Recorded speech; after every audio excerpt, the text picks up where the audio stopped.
It was good.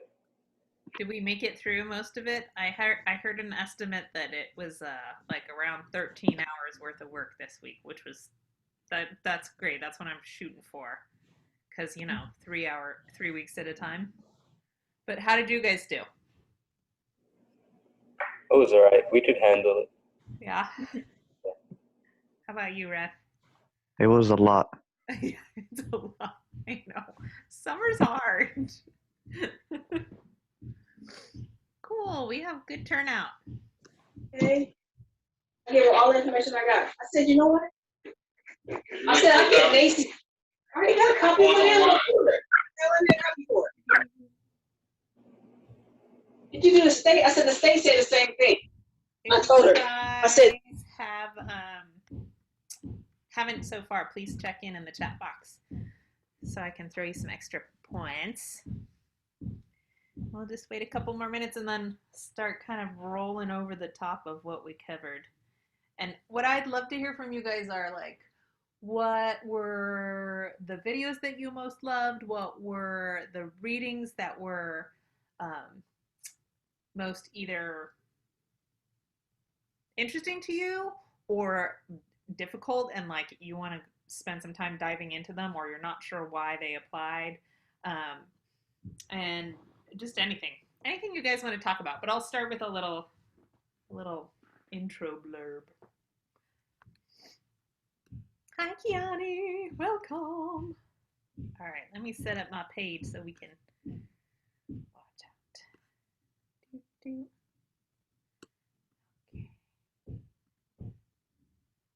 We're gonna look at that and probably that and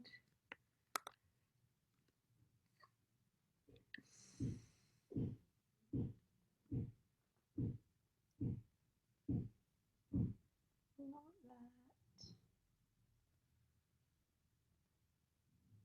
Where are they?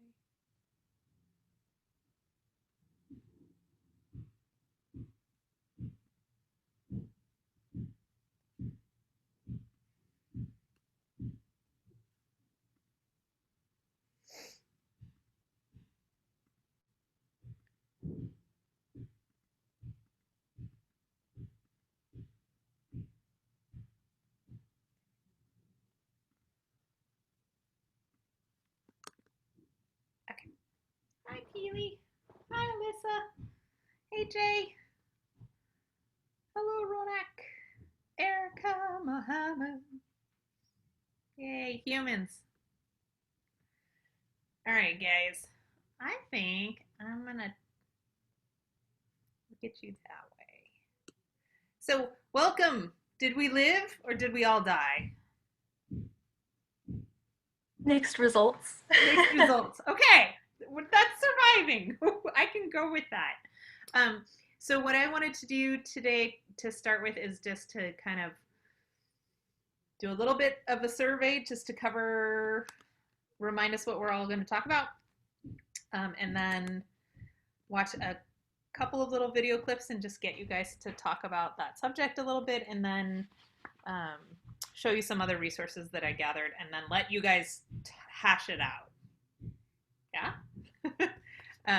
So this week we're talking about category A stuff, so I assume we're pretty good on the orientation questions, but if anybody has any more orientation questions, I can stay a little later at the end.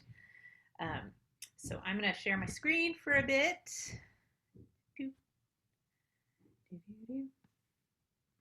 Boo, boo, boo. Yes, still singing songs all the time. Okay, so category A, we are covering the idea of community dances and also dances as community bonding and activism. Where's that screen I wanted to show you? It just disappeared. There we go. So I threw together a few extra resources for you guys to do a little bit of a deeper dive because I wanted to provide some more material about early slavery and just a few more video things than what we had in the course so often. So one of the things I added was this a link to this crazy infographic, which is showing all of the 30,000 plus slave ships traveling from Africa over to the New World. Most slaves ended up going to the Caribbean or to Brazil, but then there was also, and it's not really shown here, slave trade that was happening between the different parts of America. But it's just kind of interesting to see how many people were brought on a visual level. So today, in our category A material, we talked about the lineage of hip hop. So we sort of started with the idea of covering how a community dance or something you might do socially at a party can turn into set movement and choreography, especially since we're learning about phrases of movement, and how we sometimes think about staged dancing in terms of like you're going to see a ballet, but that it happens both in social stages and sort of like in between segments. So when you're watching a dance, just because it looks really improvised, it isn't necessarily improvised, and that's going to come into effect a lot when next week we start looking at tap dance and on vaudeville, because I think sometimes things that look really exciting we confuse for being just freestyle on the like done off the cuff. And what I want is for us to remember how much work goes into these dances by the dancers and choreographers in advance. So that's part of this section. Basic terms in action, that's self-explanatory. We went through the action phrases, because remember, moves plus a Laban element times 5 is going to end us up with a phrase. And then we got to actually start looking at some dances. So we'll come back to this into the discussion, but this is our page on the lineage of hip hop stuff. So you've seen this already. And it's got 10 popular social dances from Africa that are traditional but still done today, is where we started with. This is the visualization of the global trade in the 1600s. So 1619 is when slaves were first brought from Africa to the New World, I think to America. And it's especially important today because it's the reason why June 19th is called Juneteenth, which is the year 1619. 1619 is when Black enslaved people were first brought to America. And Juneteenth is about the day 2.5 years after the Civil War ended, when news finally was brought to Texas about the slavery being over. And there's some differing accounts about whether the original messenger was murdered or whether Texas just refused to listen and hid it from the slaves for 2.5 years, or whether there was a little bit of collusion going on and the government sort of looked the other way at first so that the people in Texas, the plantation owners, could get one last cotton harvest to happen with their slaves not being paid. But it took a long time for news to travel at the time of the Civil War, but there was still no excuse for 2.5 years. And so that's part of what is celebrated on Juneteenth now, which is it's actually a state holiday in Texas now, but it's a celebration of slaves in Texas finally receiving their freedom. So it's a nice day to talk about slavery. Is there ever a nice day to talk about slavery?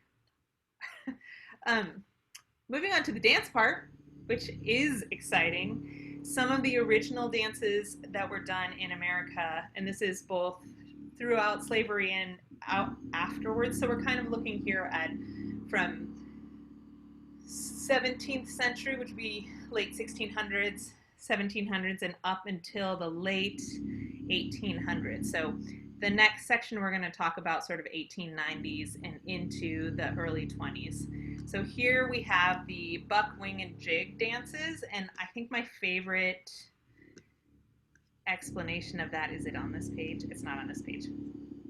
Is the Duke University professor demonstrating those dances and how they evolved into hip hop steps. And we have a section here about Congo Square, which was a place where people of color used to gather in New Orleans and dance because they were not allowed to do so in other parts of the country. So it was a marketplace and a place where they basically reaffirmed their humanity by sharing their music and their dance moves. And then we start to move on to this section is brief here about acrobatics and vaudeville because that's coming up next week. So those are going to be your big tricks that lead to breakdancing. And then we have the lockers and boogaloo from California and some competition videos. And then just a little touch on some other videos that a bunch of you have seen already. So animation style, which is grown out of popping and locking, but now we do it in really little tiny breaks as opposed to big breaks like they did in the 70s. Competition hip hop nowadays focuses on having a mastery of a group of different styles. So when you're seeing a competition, it's usually a whacking section, a popping section, an animation section, and a trick section. And Jabberwockies would be a very popular version of a group that specializes in competition style. So they usually have segments of their dance broken up to highlight each of those talents. Junior New System, we'll see them again. I just think they're pretty fantastic because they're a competition style, but then they also break the gender boundaries by putting in heels dancing as well as their acrobatics. So we'll see them again when we get to the section D on heels dancing and sexuality. So then we had a section that covered a lot of traditional dances, some of which are still done today from Africa.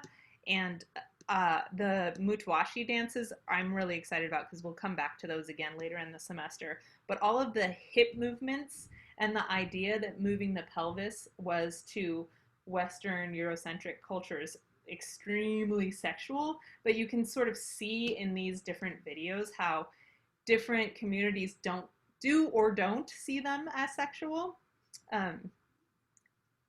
Is this the one? Yeah, this one, which if you ever see a video like this where it doesn't show up embedded properly, it usually works to click through to see it. So don't be afraid to do that at any particular point in time. This one I particularly loved seeing because of the fact that you have these hip movements that we now associate with dance hall, but you have, in this case, the women dancing together and even like their moms and aunties coming up and doing movements that from Western Eurocentric viewpoints end up looking sexual to some of us, and here they're just not. And so I wanted to take some time and talk about how you guys feel about that later too. What else did we cover this week? Those are the biggies. We have here.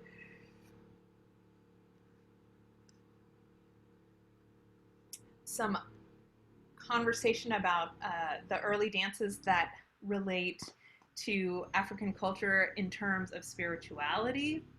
A little hint, beginning intro to the minstrel show, because the minstrel show is basically what it was happening, and it was extremely popular all over America. So it was started by the man who stole a black slave's clothes, wore them onto stage, and then pretended to be that black slave, who he named the character of that man Jim Crow. So obviously it's pretty important to our history because all of the Jim Crow laws that were enacted later were based upon that extremely famous minstrel. So talking about that back then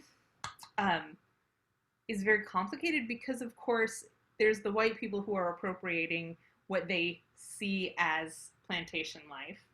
There's all of the white people who see those shows who then get an idea about plantation life and slaves, and which is entirely based on stereotypes and not very realistic, which of course builds into our American confusion about what slavery was like. There's still people in this country who think that it wasn't that bad.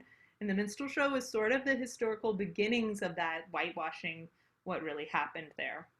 But then on the flip side, being able to do these really entertaining dance moves, which of course the man who originally danced the moves, who was the slave, not the white person, could do even better, became an escape route for some slaves to make it out of poverty, because they could do performances that the white audiences wanted. And so there's this horrible sort of double standard and double-edged sword of the people who become performers having to reinforce stereotypes in order to make it big.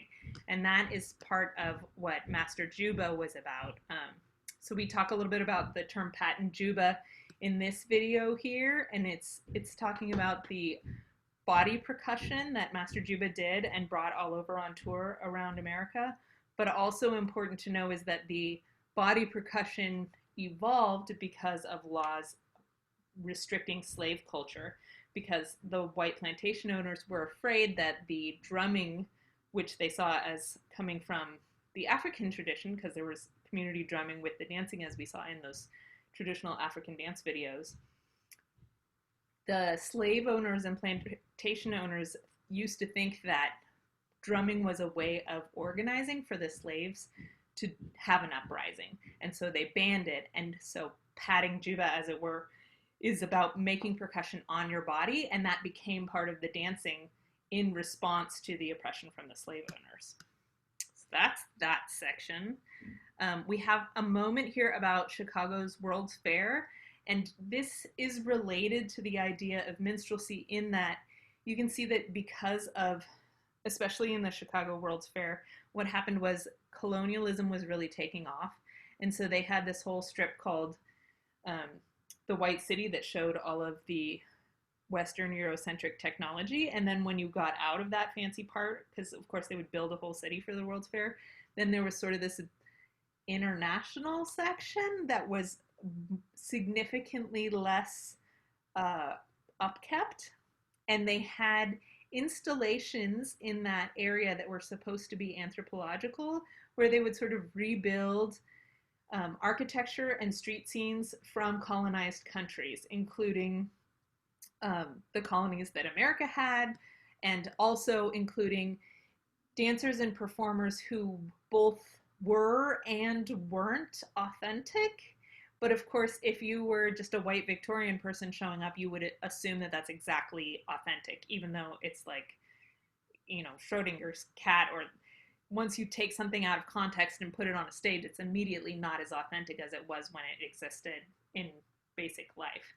So we have some examples in that section, especially Little Egypt, who was doing a belly dance and also became super popular and also was imitated by plenty of women. Little Egypt herself, we don't think was from Egypt. We think she was a European woman who had been to the Middle East and who had learned something of these moves, but she was presented as an Egyptian woman, and there were tons of American and European women who called themselves Little Egypt in order to get gigs to perform belly dance on stage. The Native American dances from 1894 are really interesting because those are often, of course, there's not very much film, right? There's no movies in 1894, so these are basically like photos that have been compiled back together to make motion. But the Native American dancers, after Wounded Knee's massacre, some of them, the only way they could get off the reservation where they were basically starving and having a horrible time was to go out and perform, and they got to actually bring their culture all the way to Europe, and many of those dancers saw it as a positive experience, even though it obviously was totally loaded in racial issues. And another thing that's interesting about that is not necessarily in this clip because it's a small stage, but many of the Native American dances and big names that we know were performing in big cities on the East Coast, and there was this whole staging process that was called Delsarchianism. This is kind of a side note, but it's important, really important to how modern dance was developed. So basically they had these white choreographers staging fake battles with like dance interludes. So how authentic and appropriate do you think those turned out? Probably not many. Delsarchian performances were based on the idea of making dramatic statements by posing like famous old statues. So it started as an acting technique, and you would, want to express your acting drama with a pose that came from an old statue because that was supposedly deeply moving for white audiences. But you can imagine how if you were doing a Native American dance that was from your hometown, and then the director of the show says, "Oh, we need to make this sadder. Can you look at your fallen character friend there, and then do the still sarchin pose in the middle?" Obviously, that dancing and movement is not so authentic anymore. But that's part of what happened during this time. Is Americans were absolutely thirsty for things that were from outside of their culture, and yet every time we showed them to ourselves, we muddied the waters. So that is a big part of what we covered this week. I wanted to show just a couple minutes from an ending of a video and then just kind of dive in for you guys. I have a couple of these crash course in history videos that I found that I think are pretty helpful if the timeline feels a little muddy. I wish that they were being taught by people of color. I'm going to keep looking for a better resource, but this is what I found for today. So. Executed, but not before they struck terror into the hearts of whites all across this the is the American end South. of this Virginia's video. response was to make It's talking slavery about worse, passing slave even harsher revolts. laws that forbade slaves from preaching and prohibited teaching them to read. Other slave states followed Virginia's lead, and by the 1830s, slavery had grown, if anything, more harsh. So this shows that large-scale armed resistance was, Django Unchained aside, not just suicidal, but also a threat to loved ones and really to all slaves. But it is hugely important to emphasize that slaves did resist their oppression. Sometimes this meant taking up arms, but usually it meant more subtle forms of resistance, like intentional work slowdowns, or sabotaging equipment, or pretending not to understand instructions. And most importantly, in the face of systematic legal and cultural degradation, they reaffirmed their humanity through family and through faith. Why is this so important? Because too often in America, we still talk about slaves as if they failed to rise up, when in fact, rising up would not have made life better for them or for their families. The truth is, sometimes carving out an identity as a human being in a social order that is constantly seeking to dehumanize you is the most powerful form of resistance. Refusing to become the chattel that their masters believed them to be is what made slavery untenable and the Civil War inevitable. So make no mistake, slaves fought back, and in the end, they won. I'll see you next week. Crash Course is produced and directed by Stan Mower. So let's pause for a little bit here and chat about what you guys saw. I'm gonna I think you guys can unmute yourselves. So I'm gonna unmute for a second and just see if we have any terrible feedback to start with.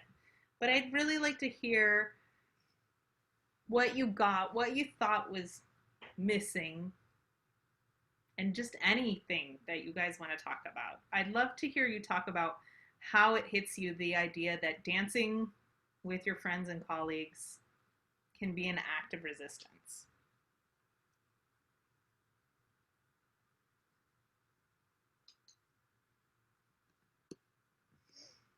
I might keep my eye over here. I mean, I guess like to start with, I don't have much of a background in dance, so to read about these things and see, like literally see like these moves in African cultures, they're like, wait, these look so familiar to me. And I'm like, oh my gosh, the influence it's really clear, and it's something that I feel like isn't really given due credit, because it's like no one really teaches these things, even aside from classes like these. I feel like there's just a lack of appreciation for that, and then because it gets forgotten, then like I don't know, it just something that I feel like isn't talked about enough, and like the credit isn't given like when it's deserved. So, and this is not to call anyone out here, but like, I'd love to hear you guys sort of dig in on where have you learned or where have you been taught that hip hop, for example, moves come from? Like, if you were to guess or make an assumption, because pop culture doesn't dive into history usually, what are some of the places that you've heard that it comes from?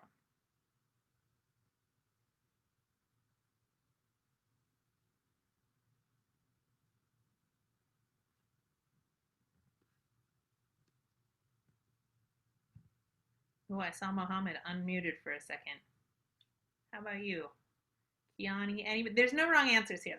I'm just trying to encourage you guys to think about and talk about what our assumptions are and how we came to those assumptions. Because I think most of the time nowadays people, want to do better than we did, obviously. We're sort of entering this new time currently where I was reading today about the idea based on this book about the difference between people who sort of are segregationists, so they think of the problem as being like two groups should absolutely be separate. Like that's clearly racist. Nobody is going for that anymore. But then there's this blurry area of sort of a mixture between the two places where people say things like, for example, well, of course we shouldn't have police brutality, but blah, blah, fill in blank. And how now we're finally, as a community, starting to think about how that is wrong and oppressing people. And so I want to take that sort of digging approach to how we're looking at dance. What are ways in which we look at dance where we've said that that jazz and hip hop are less important because we're adding an exception or a but? And so, like, can you guys think of any ways in which jazz dance or hip hop is considered less of an art because of the way that we talk about it?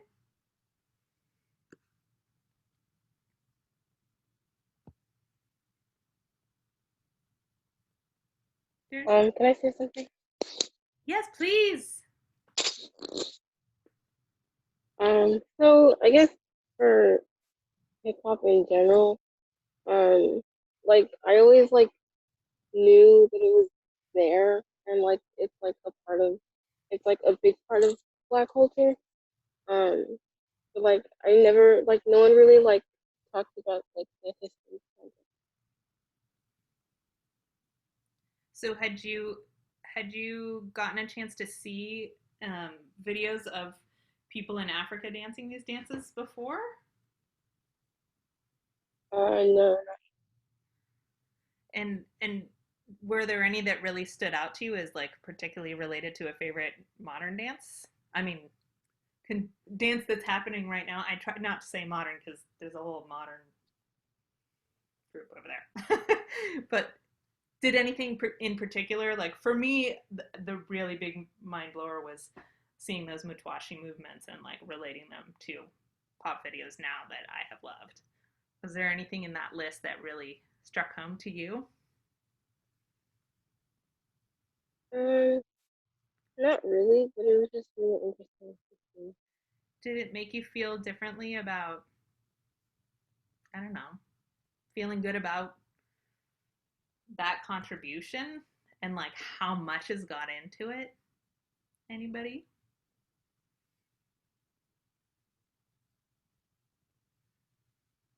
I mean, I guess going back a little bit with like hip hop and jazz, like I think some of the things that I've been like implicitly taught growing up was that just like based on connotations that hip hop was something that you mainly saw like dancing like in the streets, and then like ballet or something was something you saw in like this grand theater stage thing.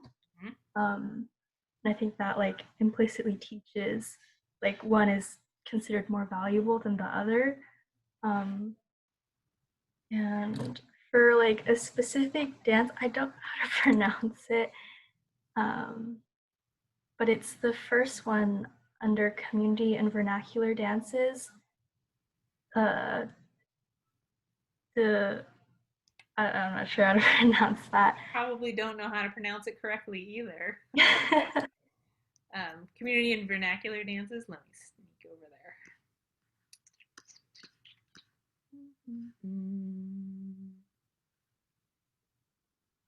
Which page is it on? I should say at the very top. The lineage of hip hop,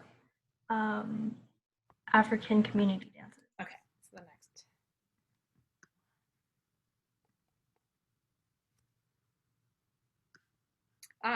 The Indlamu, the Zulu war dance. Yeah? I think so. Wait, no, it's the one below it where it's like in a square almost, and they have a balcony. Oh, where is that one? Is it the Dotse? I think so. Anybody help me out here? I'm probably messing it up, and we need help. And what was it that hit home about that, or looked familiar to you about that? I think like especially with later on seeing, I think it's called crumping, and to see like the movement of the chest. Have any of you guys watched that whole crumping documentary movie? So quiet. It's pretty amazing and emotionally moving. I definitely recommend it. And it mostly focuses on the transition between, there was a man who was teaching a style called clowning, in which there's like actual clown makeup, which is interesting and complicated. But the idea was that he was working with the youth in his neighborhood to give them something to do besides joining the gangs. And so it started out as like a pressure release, and it was about comedy, so you were trying to be as goofy as possible. But it's interesting to watch it change as it becomes more and more beloved and competitive, how those young dancers really realized that what they were doing was an activism and rebellion against the oppression and poverty that they were experiencing. And so they took the comedy part of it and kind of called it out as being unnecessary and just let it be extremely athletic, extremely physical, and expressing their desire to just punch, hit, and fight their way out of that poverty, which is part of what makes Rise such an amazing film to watch. Definitely recommend it. And I think that was definitely going on as well from early America, even pre-antebellum, like plantation times. People are coming together after a long week of work, and they finally get Sundays off just because the plantation owners are trying to force them to be Christian. And so they come together to the marketplace and dance out their anger in the one place where they're allowed to express anything without violence. And that's pretty moving. I was wondering if you guys have amongst yourselves any great videos. I'm looking for videos of step performances, and I haven't found very many yet, but I know they must be out there. So if you guys have great videos of step performances, I think that's like the logical progression of this chain of movement that I would love to add into this section. So please feel free to share them or mention them if you have any. Do you guys have any other comments on this part? And if you want to like ask a question but not use your microphone or stay a little bit anonymous, you can feel free to chat me your question, and I can, if you private chat me, then just I'll see it and I can ask it for everybody. And then I'm going to load up the next part. Just wanted to, I wonder if I can find, did you guys see the Duke University video already yet? Or is it in next week and that's why I'm not seeing it? I'm not really sure. Okay, let me grab it from next week because it should probably be here.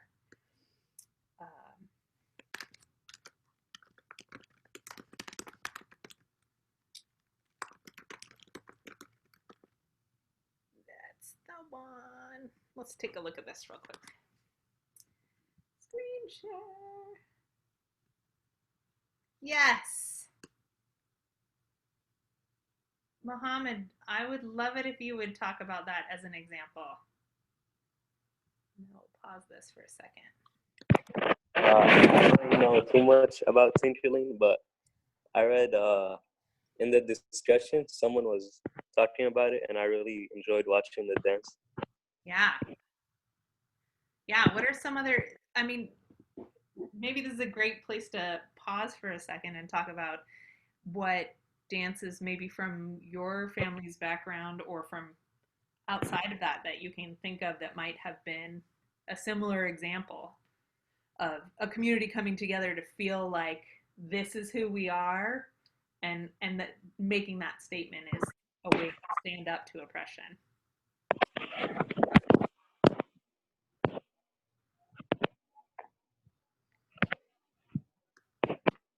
Buddy. Thanks, Mohammed. I'm gonna mute you because we can hear your typing. But feel free to unmute. All right, let's watch this quickie video. It's pretty awesome. This is Duke University. Oh, the screen isn't shared anymore. Hi, It I'm isn't shared. Let me help that. Thank you. Share.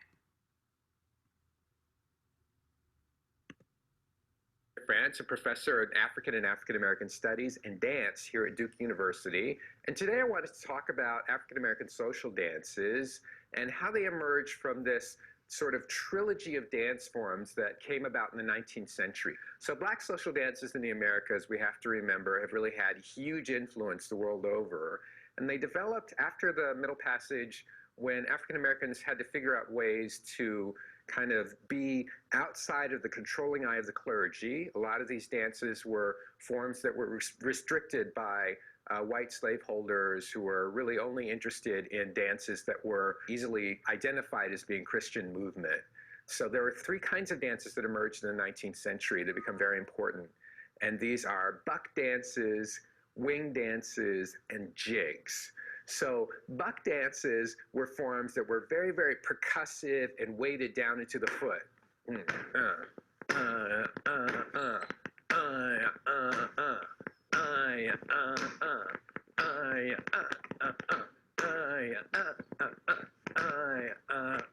Buck dances, lots of weight down the foot, energy. All these dances are about rhythm and percussion.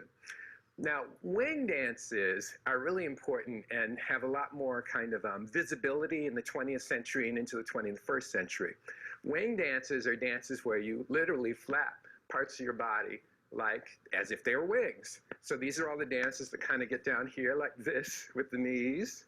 You might have seen these dances or done some dances like this, but also with the arms.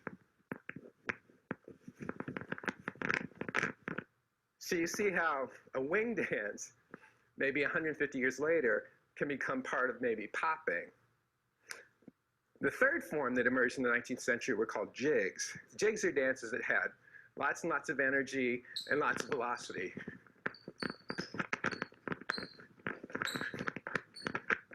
So jigs, put jig and a wing together, you get something that we might recognize as footwork.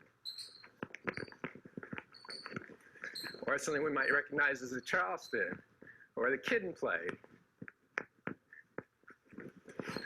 Or if we just go back to the wing, we get something you might have known or heard of as being something like the butterfly.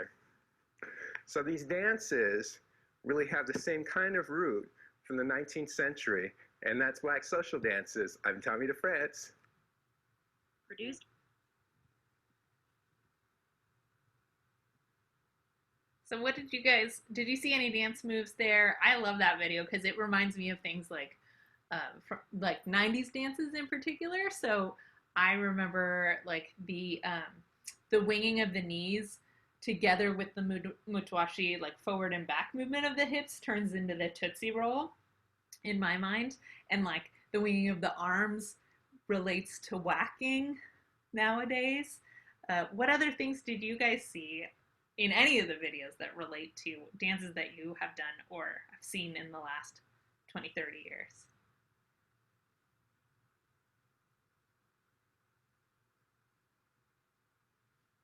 There was a video I saw in our icebreaker forum earlier this week, which I don't know how to pronounce because it was in Arabic script, which I loved.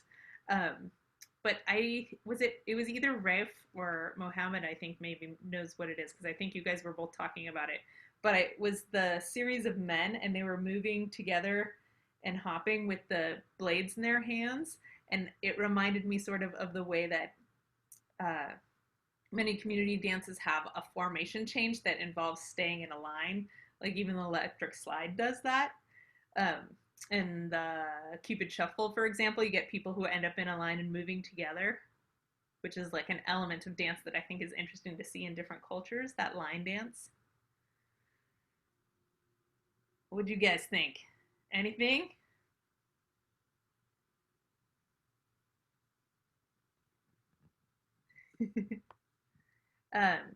Okay, so let's move on to talking about the readings. And if you guys think of anything, it's always okay to jump in.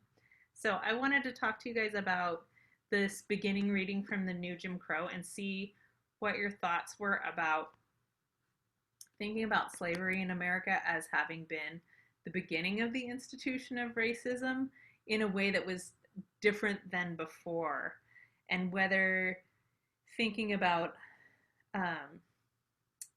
not just classism, but the way that the rules that were enacted in order to split apart the working white people or the bonded white people who were going to become free after they had finished their indentured servitude from the enslaved black people.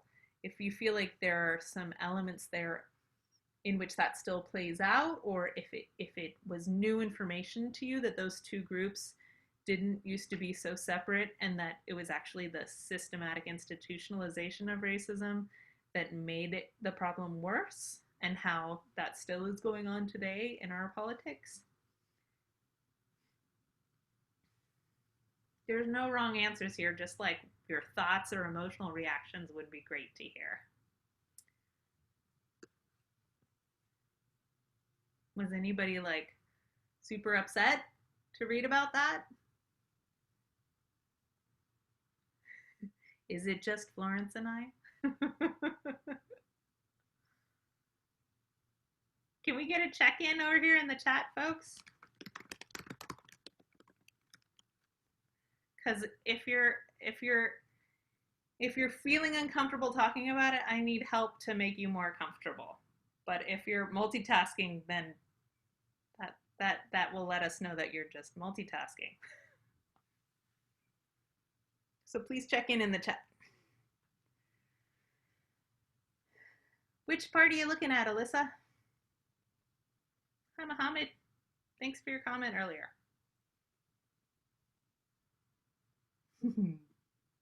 Florence, check in. I know you're here. Hi, Erica. How was the reading for you? Do you guys know how to unmute yourself? This is a good Zoom question, actually.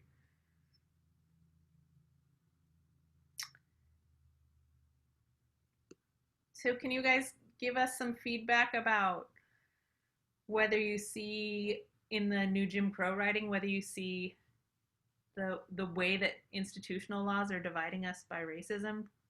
Does that ring any bells about today? You can chat and I can read it, or you can unmute and just pop into the discussion.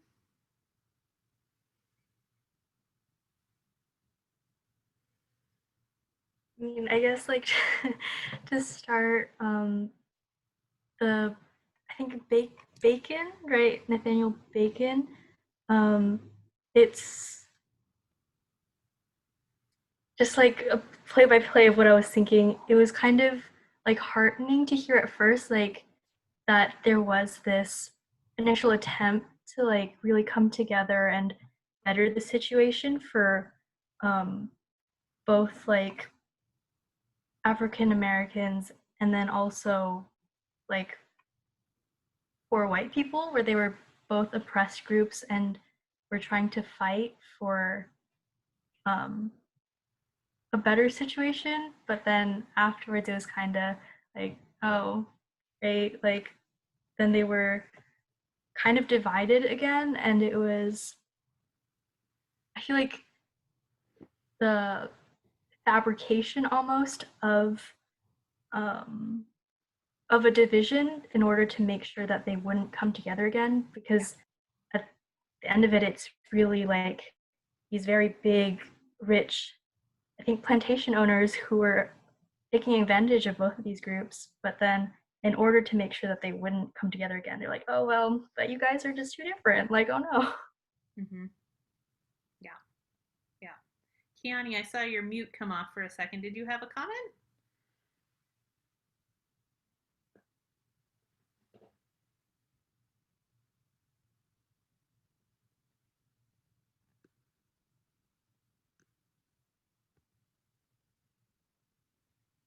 Erica, what did you think of the reading? You said it was okay. Did it stir up any emotions to you or remind you of anything that's being discussed in today's politics? And it's okay if you guys have like tangential or slightly different comments, or if you don't totally disagree, that's okay. Please speak up.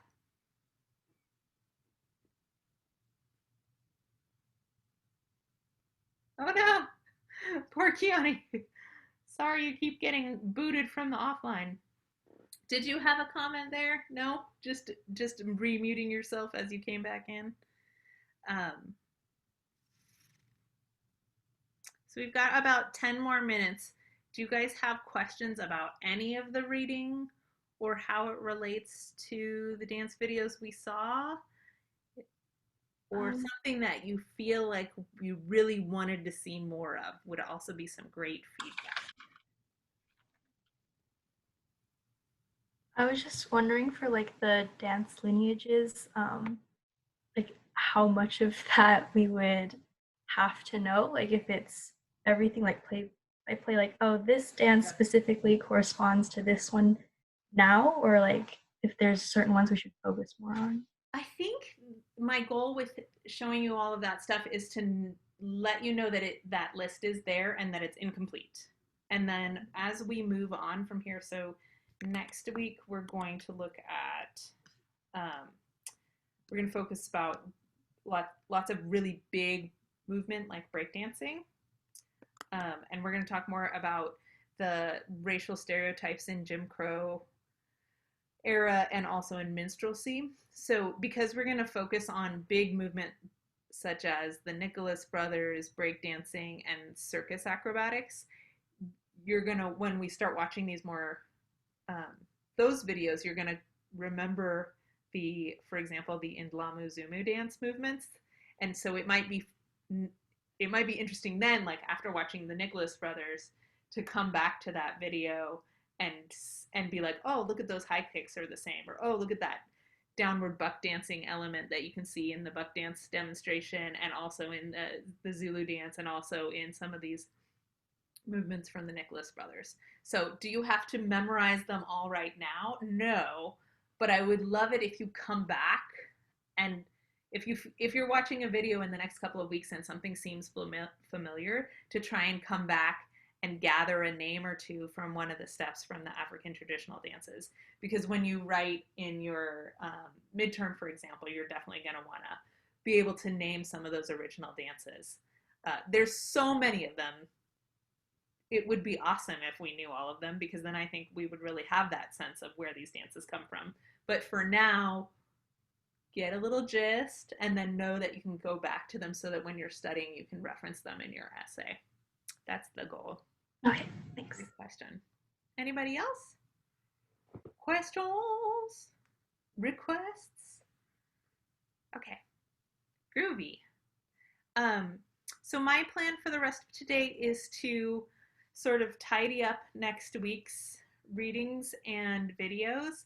And I had one of the folks in our orientation yesterday had asked for me to prepare some of the readings in advance, because I was going to wait until Monday to kind of dump everything at once. But since they have to do most of their reading over the weekend, I'm going to try and release some of the material a little bit early, just so you guys who are working on the weekend can get started. But as a reminder, my hope is that from like Monday through Thursday, you're going to do the majority of the reading and video watching. And then on Friday, we can come together and ask questions and talk about the big topics in there. And then, so if there's like a quiz on that topic, you might want to wait until after this Zoom just to kind of have things tied together a little bit more, if that makes sense. Yeah. So the quizzes are usually due on Friday at 5 p.m., but like you, of course, still have a week to turn them in until the available until date. So if you are feeling like you're getting through any of the reading each week and it's not clicking, like I'm hoping that our Friday meeting time will be the time we can plug those things together. Yeah? Any other questions about anything for today before we head out? Or requests? No? Okay, cool. Yes, oh, a question, good. Community Elements in Hip Hop Lineage quiz is unpublished. Oh, it shouldn't be due today. So I moved it to next week because I added I was reviewing the material and I saw that there was some videos that I had moved to next week. So it'll show back up and I will fix the due date so nobody's worried about it. But thank you for checking in. Yeah. Anybody else? Good questions? Yeah? Okay. Cool. Sounds awesome, guys. Well, I will be here. Feel free to send me a message if you have any questions, need anything, and I'll see you next week. I had 2 more orientations scheduled for next week, and I just changed them to office hours, so I'll just kind of be hanging out if you have questions during that time. Cool. All right, guys. Thank you. Thank you. Let's do a checkout before we log off. Oh, awesome. I see it. Excellent. Like, Cool. Thanks, guys. Have a good weekend. Thank you.